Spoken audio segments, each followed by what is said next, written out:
Alors, bonjour à tout le monde et bienvenue à ce message préenregistré du 14 juin 2020. S'il vous plaît, tournez dans vos Bibles dans Ésaïe au chapitre 45, où est-ce qu'on va lire les 13 premiers versets. Ésaïe 45, versets 1 à 13. Le thème de ce mois-ci, c'est « Voici ton Dieu souverain ». Donc, on parle de la souveraineté de Dieu et on a un passage ici qui le démontre très puissamment.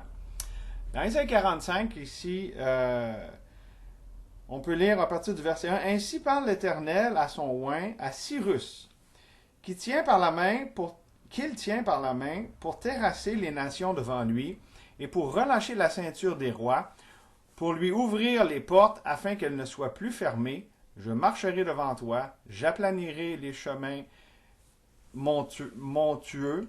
Je romprai les portes d'airain, je briserai les verrous de fer, je te donnerai des trésors cachés, des richesses enfuies, afin que tu saches que je suis l'Éternel qui t'appelle par ton nom, le Dieu d'Israël, pour l'amour de mon serviteur Jacob, et d'Israël mon élu. Je t'ai appelé par ton nom, j'ai parlé avec bienveillance avant que tu me connaisses. Je suis l'Éternel, il n'y en a point d'autre, et par moi, à part moi, il n'y a point de Dieu. Je t'ai saint avant que tu me connaisses. Il parle de Cyrus ici. C'est afin que l'on sache du soleil levant au soleil couchant qu'à part moi, il n'y a point de Dieu. Je suis l'Éternel, il n'y en a point d'autre. Je forme la lumière, je crée les ténèbres, je donne la prospérité et je crée l'adversité. Moi, l'Éternel, je fais toutes ces choses. Que les cieux répandent d'en haut et que les nuées laissent couler la justice, que la terre s'ouvre, que le salut y fructifie et qu'il en sorte à la fois la délivrance. Moi, l'Éternel, je crée ces choses. Malheur à celui qui conteste avec son Créateur. Vase parmi les vases de terre, l'argile dit-elle à celui qui la façonne, « Que fais-tu? » Et l'œuvre dit-elle à l'ouvrier, « Tu n'as point de main. » Malheur à qui dit à son père, « Pourquoi m'as-tu engendré? » Ou à sa mère, « Pourquoi m'as-tu enfanté? » Ainsi parle l'Éternel, le Saint d'Israël et son Créateur. « Veux-tu me questionner sur l'avenir, me donner des ordres sur mes enfants et sur l'œuvre de mes mains? C'est moi qui ai fait la terre, et qui sur elle a créé l'homme. C'est moi, ce sont mes mains qui ont déployé les cieux. Et c'est moi qui ai disposé toute leur armée. C'est moi qui ai suscité Cyrus dans ma justice, et j'aplanirai toutes ses voies. Il rebâtira ma ville et libérera mes captifs, sans rançon ni présent, dit l'Éternel des armées. Quel texte puissant, on va prier. On veut te remercier, Seigneur, que nous avons cette occasion de considérer ta parole vivante et pénétrante jusqu'à... Elle juge les sentiments et les pensées du cœur.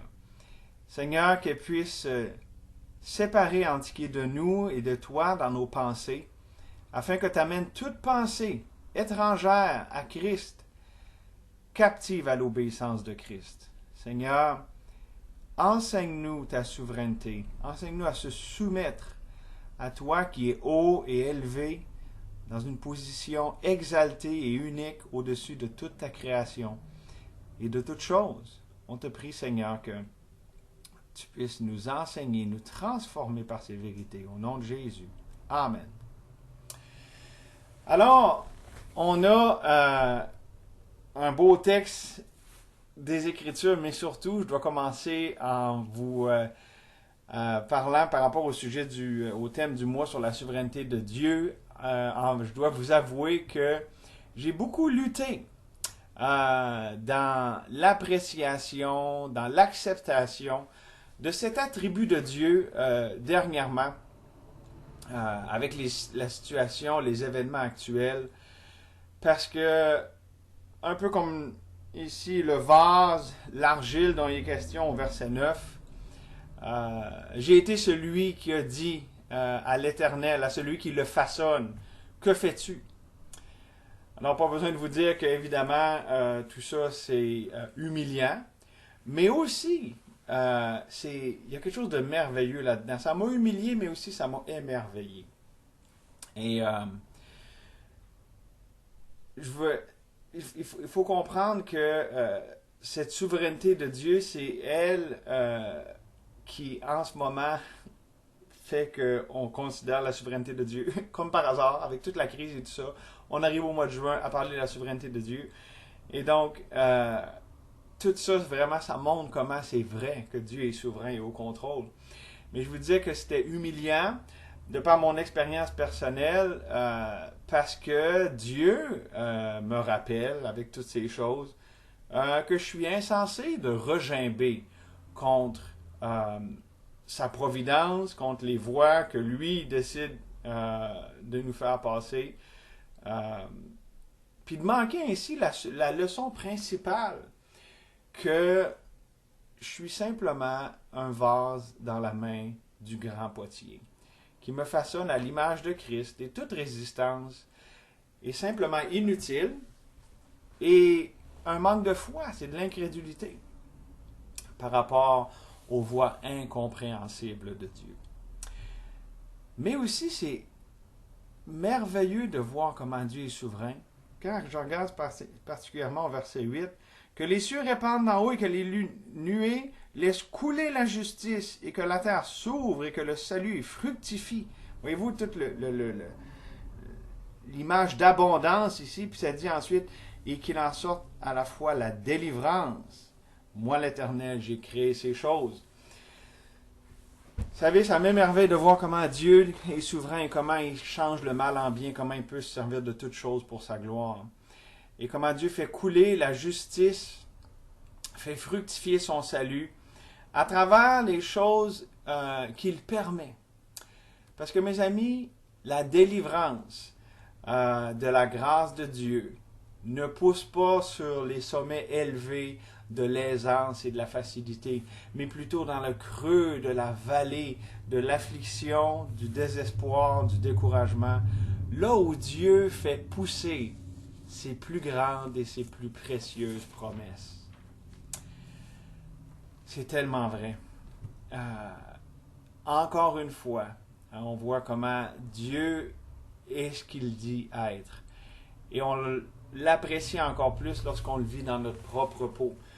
Pas justement, juste comme ça, de façon théorique, mais quand, suite à la lutte d'accepter la volonté de Dieu, la volonté de Dieu, les voies de Dieu, qui est souverain de nous envoyer comme il veut, il y a une paix qui vient avec ça. Donc c'est aussi ce qui m'a émerveillé. Humilié, oui, mais émerveillé aussi. Si vous voulez, je me sens un peu comme Habakkuk, qui a dit à l'Éternel, puis là je paraphrase évidemment, ben voyons Seigneur, tu peux pas utiliser des personnes aussi méchantes, corrompues, menteurs comme Babylone, ou l'ONU, ou Bill Gates, pour faire des choses aussi méchantes. Mais la réponse de l'Éternel, du potier, c'est sans équivoque, sans place aux commentaires ou à la négociation. Dieu fait ce qu'il veut. Et il dit à Habakkuk, il dit, je vais faire en vos jours une œuvre que vous ne croiriez pas si on la racontait. Je vais prendre ces Babyloniens, puis je vais exécuter ma volonté avec ce peuple méchant, oui. Puis il continue au chapitre 2 parce que Habakkuk est le prophète perplexe, puis il se demande qu'est-ce qui arrive, puis Dieu lui dit, mon juste vivra par la foi. Quelle grande vérité! C'est dans Habakkuk, c'est au cœur du livre d'Habakkuk, c'est aussi 3 fois dans le Nouveau Testament. Et c'est par cette foi que le livre d'Habakkuk se termine, où est-ce que Habakkuk dit, je veux me réjouir en l'Éternel, mon Dieu. Et il dit ça juste après avoir dit, quand même que tout irait mal, que la vigne porte plus son fruit, que le pays est en désolation, quand même, par la foi, je veux me réjouir en l'Éternel, mon Dieu. Ça, c'est se réjouir dans la souveraineté de Dieu, qui, lui, décide d'envoyer ce qu'il veut, mais qui, nous, en réponse à ça, c'est en lui qu'on trouve notre joie, notre paix, notre réconfort. Pas dans les circonstances, aussi désagréables puissent-elles être. Parce que, savez-vous quoi? Dieu l'a rappelé à Habakkuk, il l'a aussi rappelé à Job. Dieu n'a pas de compte à rendre à personne. Pourquoi? Parce qu'il est souverain. Puis ça veut dire que si Dieu est souverain, euh, si vous voulez, je vais vous définir un peu la souveraineté de Dieu. Dieu a la puissance ou l'autorité suprême. Il règne de façon absolue. Dieu règne non seulement de façon absolue, mais indépendante. Il est indépendant de toute autre puissance, de toute autorité. Rien n'a de pouvoir sur Dieu. Il est la puissance absolue. En simple, Dieu est au contrôle de toutes choses. Et de façon absolue. Et ce matin, on va développer ensemble comment nous devons répondre par la foi. Le titre du message, c'est... en fait, je vais vous dire après, ce soir, on va parler de foi aussi, c'est pour ça que ça m'a mêlé un peu, mais la position de notre Dieu souverain, c'est le titre de ce matin. Mais Dieu nous demande la réponse de la foi par rapport à ce qu'il nous dit, ce qu'il nous révèle sur lui-même. Et ici, il nous révèle des choses sur sa souveraineté. Et ça commence, mes amis, lorsqu'on la reconnaît, dans le sens de l'accepter, voir que c'est un fait, que c'est nous qui devons vivre avec. Et on doit vivre avec le fait que Dieu est en position souverainement élevée. Il est le Très-Haut, il est au-dessus de toutes choses. On le voit ici dans Ésaïe. Le potier, celui qui orchestre tous les événements de l'histoire, il a choisi Cyrus, on va en parler tantôt. Dieu fait ce qu'il veut parce qu'il est Dieu. Mais avant d'aller un peu plus loin avec le message, j'aimerais juste clarifier le sens biblique de ce que ça veut dire que Dieu est souverain. Puis ensuite, on va considérer les impacts de ces choses-là dans notre vie quotidienne. D'abord, bibliquement parlant, la Bible nous dit dans Colossiens 1,16 que non seulement Dieu est le créateur de toutes choses, mais il soutient toutes choses par sa parole puissante. Il est le créateur des choses visibles et invisibles. Il est le créateur et le souteneur, si vous voulez, de toutes choses, autant visibles qu'invisibles. Ça le place souverainement au-dessus de sa création, puisqu'il est le créateur. Aussi, Dieu connaît toutes choses. Dans Romains 11, 33, il dit, qui a connu la pensée du Seigneur? Personne ne peut aller voir le Seigneur et donner des conseils ou rien, parce que Dieu a une connaissance parfaite de toutes choses, passée, présente, future. Sa connaissance est infinie et elle est complète avant même que les choses arrivent. Ça le place au-dessus des choses. Il n'est pas surpris par rien. Il connaît déjà toutes choses. Aussi, Dieu peut toutes choses. C'est ce que Job, à la fin de tout, les événements qu'on voit dans le livre de Job, il dit « Je reconnais que tu peux tout ». Job 42, 2. Et Dieu peut faire toutes choses. Il n'y a rien qui est trop difficile pour lui. Il orchestre toutes choses. Il détermine activement tout ce qui arrive. Ça aussi, ça nous parle de sa souveraineté. Et finalement, juste une autre définition biblique de la souveraineté de Dieu. Non seulement il est le créateur souteneur de toutes choses, il connaît toutes choses, il peut toutes choses, mais dans le psaume 103 et verset 19 que je vous lis maintenant, on peut lire « L'Éternel a établi son trône dans les cieux et son règne domine sur toutes choses. » Il règne sur toutes choses, ou il contrôle toutes choses, si vous voulez. C'est ça le sens vraiment de souverain. Sa puissance, son autorité sont absolues et s'étendent à tous les domaines de sa création, comme je le disais tantôt, autant visible qu'invisible, à toute l'histoire de l'humanité, de l'univers. Okay? D'ailleurs, vous savez à ce sujet-là que Satan lui-même a besoin de la permission de Dieu pour agir. On voit ça très clairement dans Job 1 et 2. Donc, maintenant qu'on a tout considéré ces choses de façon préliminaire, ces choses bien importantes, on va commencer notre exploration de la merveilleuse doctrine de la souveraineté de Dieu ensemble, avec notre texte ici dans Ésaïe, qui met vraiment de l'avant la position du Dieu souverain. Dieu est positionné de façon souveraine. Il est au-dessus. Il est le créateur. Il est le potier. Et cette image du potier est utilisée ici dans Ésaïe. C'est vraiment très puissant pour me parler de sa position par rapport à nous, le vase ou l'argile. Et c'est ce qu'on va considérer. C'est le premier des trois impacts de la souveraineté de Dieu dans notre vie quotidienne. Les deux autres messages, on va voir les deux autres impacts. On voit le premier impact ce matin de la souveraineté de Dieu sur notre vie quotidienne.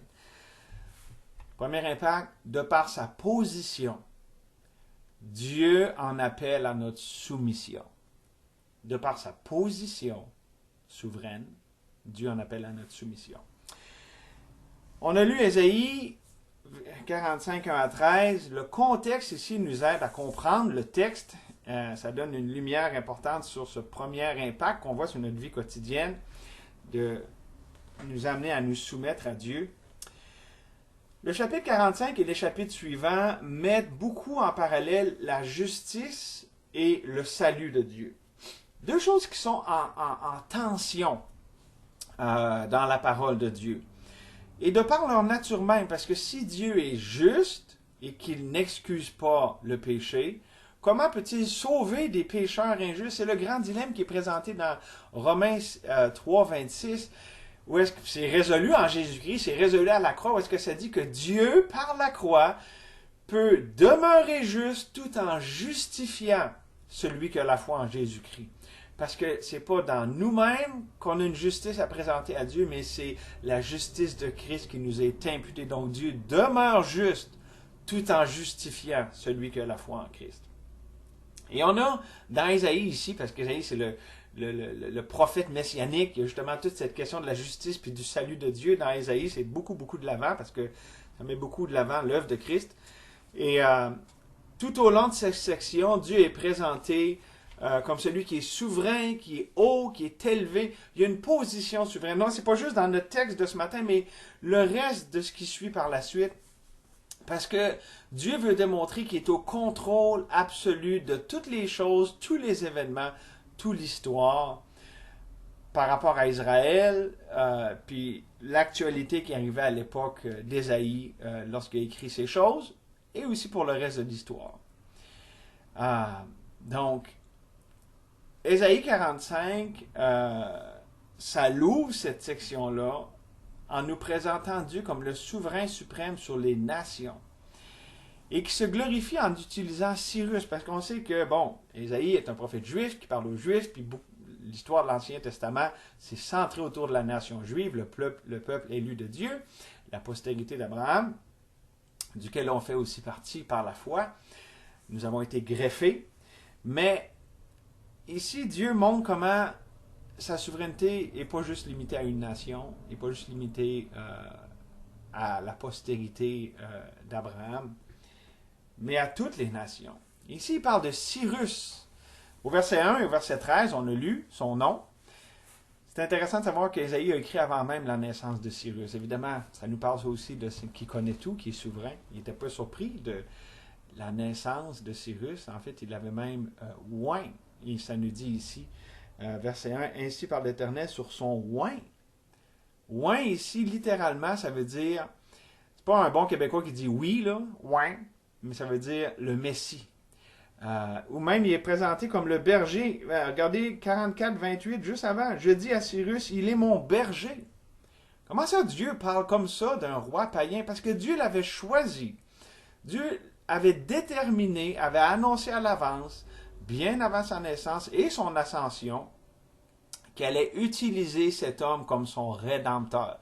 Pas comme le Messie, comme Jésus-Christ pour amener le salut, mais comme celui qui allait restaurer son peuple, délivrer, accomplir son plan de délivrance, d'amener son peuple de Babylone, le ramener à Jérusalem, et même s'occuper, Cyrus est même occupé des ennemis d'Israël. Okay? C'est dans ce sens-là ici que Dieu parle, et on voit vraiment la souveraineté de Dieu d'une façon incroyable là-dedans. C'est tout qu'un hommage à celui qui est haut et élevé, au-dessus de tout homme et de toute nation, et qui dirige les événements pour accomplir ses plans, pour glorifier son nom par le fait même. Combien tout ça doit nous pousser à nous soumettre? volontairement à un tel souverain. Parce que s'il est capable de faire ça avec un roi comme ça, avec ceux qui ne le connaissent pas, un roi païen qui ne le connaît pas, à combien plus forte raison, nous qui le connaissons, ne devrions pas nous joyeusement nous soumettre. Cyrus, on ne sait pas s'il s'est soumis joyeusement, mais il s'est soumis, parce que Dieu est souverain au-dessus de lui. Mais nous qui le connaissons, on doit se soumettre à ce Père des Lumières, chez lequel il n'y a ni changement ni ombre de variation, ce Père qui nous a engendrés par sa volonté, ça nous dit dans Jacques au chapitre 1. Maintenant, remarquez aussi que Dieu a mis à cœur à Cyrus, à ce roi, qui a ramené, qui a donné un décret pour ramener, puis là c'est tous les événements qu'on voit avec Esdras, Néhémie. Donc, non seulement pour ramener son peuple de Babylone à Jérusalem, mais aussi il a financé le retour, la restauration de Jérusalem à ses propres frais. Et ça le dit dans notre texte aussi. Ça dit à la fin du verset 13, sans rançon ni présent. C'est-à-dire, il n'y a pas eu à être acheté. C'est Dieu qui y a mis à cœur. Je vous dis, c'est vraiment, on voit la souveraineté de Dieu. Et je pense pas, contrairement à Nebuchadnezzar, roi de Babylone, qui vraiment fait une confession, c'est comme une profession de foi. Après son expérience d'avoir été humilié et tout ça, je m'attends à voir Nebuchadnezzar au ciel, mais je pense pas pour Cyrus. Cyrus, c'était une opportunité, Dieu a travaillé d'une autre façon, sans qu'il le connaisse même. Alors, en comprenant ça, pourquoi est-ce qu'on s'y inquiéterait pour nos finances, par exemple? Si Dieu est si fidèle, comme on le voit ici, pour financer son œuvre avec même des gens qui ne le connaissent pas, il va s'occuper de nos finances. Il s'est occupé des finances du retour de Babylone en mettant ça sur la carte de crédit de Cyrus, ce roi païen. Bien plus, si Dieu est capable de s'ingérer si activement et puissamment dans les événements de l'histoire, avec d'une telle envergure, là, on parle des nations contre une autre, le peuple de Dieu qui retourne à Jérusalem, alors pourquoi on est si prompt à s'en faire avec des choses comparativement insignifiantes, mais pour lesquelles Dieu se soucie, par exemple? Jésus a dit, ne crains pas, petit troupeau, car le Père a trouvé bon de vous donner le royaume. Et toutes choses concourent au bien de ceux qui aiment Dieu, de ceux qui sont appelés selon son dessein. Et Dieu lui-même, on peut se décharger sur lui de tous nos soucis parce que lui-même prend soin de nous. Donc, toutes ces références que je viens de citer nous rappellent que c'est par de sa position élevée que Dieu nous parle et nous réconforte. À cause qu'il est élevé, on n'a rien à s'inquiéter. Il est capable de prendre des situations comme celle d'Ésaïe et de les amener exactement là où sa volonté réside. Et donc, on doit être réconforté par ce fait de la souveraineté de Dieu sur toute chose. Voilà pourquoi notre première réponse, notre entrée dans la cour de ce roi, de ce souverain, ne peut être autre chose que la soumission. Reconnaître qu'il est élevé et que nous, la réponse à ça, c'est de se soumettre. Tout comme un simple paysan, dans le temps, mettons ici, des colonies, se courbe devant son roi par crainte de l'offenser, lui qui a l'autorité, même sur leur vie, qui pouvait les faire mourir ou les laisser vivre. De même, la souveraineté de Dieu nous contraint, nous pousse à nous courber devant celui qui règne sur toutes choses. Comme ça le dit si bien dans le cantique de Ron Hamilton, « Courbez-vous devant lui, il est roi de tous les siècles, courbez-vous. » Mais contrairement aux rois terrestres corrompus, comme on en connaît, on les appelle plus rois maintenant, là, mais mettons que la politique n'est pas caractérisée par l'honnêteté et la transparence. Et ces rois qui, à l'époque et encore aujourd'hui, abusent de leur pouvoir pour terroriser leurs sujets, Dieu n'est pas comme ça du tout. Dieu règne dans sa justice, dans son amour, dans sa sainteté. Dieu nous aime, nous, ses enfants. Et il désire seulement le meilleur pour nous autres. Wow! C'est pas mal plus facile de se soumettre à un souverain comme ça, qui est toujours bon, qui est bienveillant en toutes choses. Et oui, toute chose concourt au bien de ceux qui aiment Dieu. Et c'est une merveilleuse promesse, non seulement parce que cette promesse nous démontre que Dieu est tout-puissant, il se soucie de nous, il se soucie de toi, il se soucie de moi, mais aussi parce qu'une telle promesse que toute chose concourt au bien de ceux qui aiment Dieu, ou encore que Dieu transforme le mal en bien, ça nous rappelle que de telles promesses ne peuvent pas être accomplies par nul autre que Dieu, qui est tout-puissant, qui peut tout, qui connaît tout. Il faut que ça soit lui. Le Dieu qui est toujours sage, qui est toujours amour. Donc, voyez-vous comment il y a un réconfort dans la souveraineté de Dieu. Les plus grandes et les plus précieuses promesses de la Bible, mon ami, c'est juste Dieu qui peut les accomplir. Parce qu'il est souverain, parce qu'il est au-dessus de toutes choses. Wow! Que ça puisse nous faire réfléchir sur ce qui nous arrive. Je vous le dis dernièrement, Dieu a vraiment eu mon attention. Il s'est servi de ma propre décision, si vous voulez, mais c'est encore, on voit la souveraineté de Dieu. Moi, je prie tout le temps, quand c'est le temps de faire le calendrier, je prie que Dieu dirige pour le thème de l'année, je prie là-dessus, puis là, quand il me donne un thème, ça, je prie sur les thèmes pour chaque mois, puis est-ce que j'avais prévu qu'il allait avoir un virus, puis que rendu au mois de juin, j'allais avoir roll-pompon, puis que toutes ces affaires-là, ça allait vraiment m'irriter, en voyant toute la corruption, puis finalement, que j'avais juste à céder à la volonté, à la souveraineté de Dieu. J'aurais jamais j'aurais jamais tout pu prévoir ça. Mais Dieu l'a prévu. Dieu savait. Savez, c'est vraiment quelque chose. Je suis pas un robot. J'ai pas eu une écriture automatique pour dire mois de juin, ça va être la souveraineté de Dieu. Mais Dieu travaille de façon mystérieuse. Et c'est ça qu'on doit voir à travers l'histoire, à travers nos histoires personnelles, nos histoires familiales, l'histoire de notre Église, de nos églises, de l'Église, le corps de Christ, que Dieu est souverain sur toutes ces choses. On ne comprend vraiment pas beaucoup. On est si limité, mais Dieu lui comprend, puis son dessein, il n'y a pas un plan A puis un plan B, il y a juste un plan A, puis il est parfait. Il est parfait, il faut juste y faire confiance. Dans les prochains messages, on va aborder des grandes questions, parfois même épineuses, des questions qui viennent nous chercher des fois, puis souvent c'est des questions qui sont soulevées par rapport à la souveraineté de Dieu. Quand on dit Dieu est souverain, on se demande, mais pourquoi prier alors si Dieu est souverain? C'est rien que je prie, Dieu, tout va arriver, ok? On va parler de ça. Ou la fameuse, pourquoi Dieu permet-il la souffrance s'il est souverain, tout-puissant, puis qui contrôle toutes choses? Ou encore, ça veut dire quoi? Qu'est-ce que ça implique? La providence d'un Dieu souverain.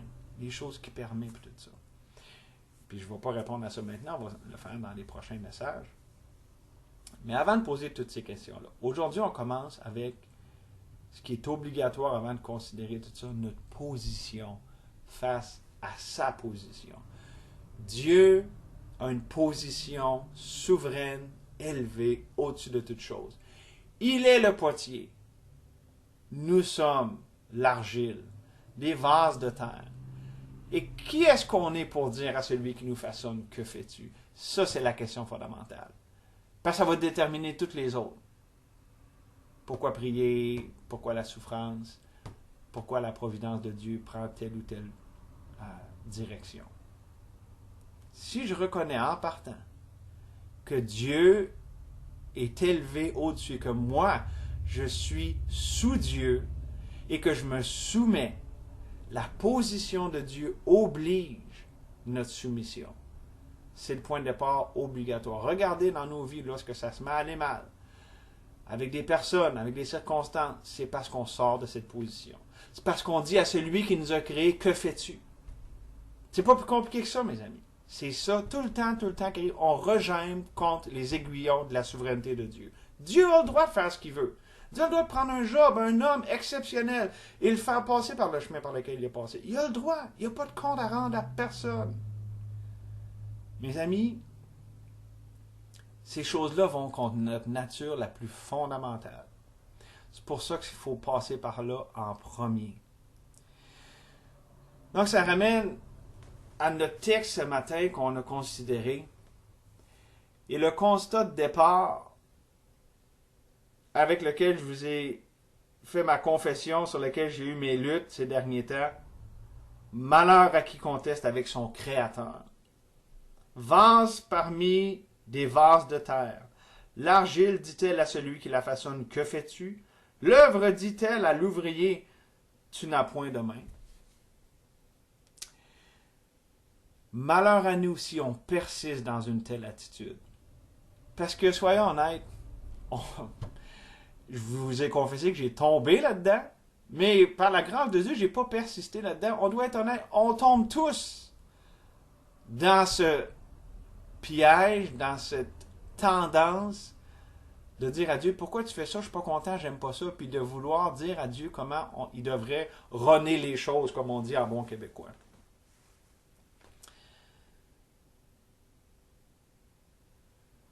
Mais rappelons-nous qu'il y a une sécurité, une paix, un réconfort qu'on trouve lorsque on reprend notre position face à celui qui est haut et élevé.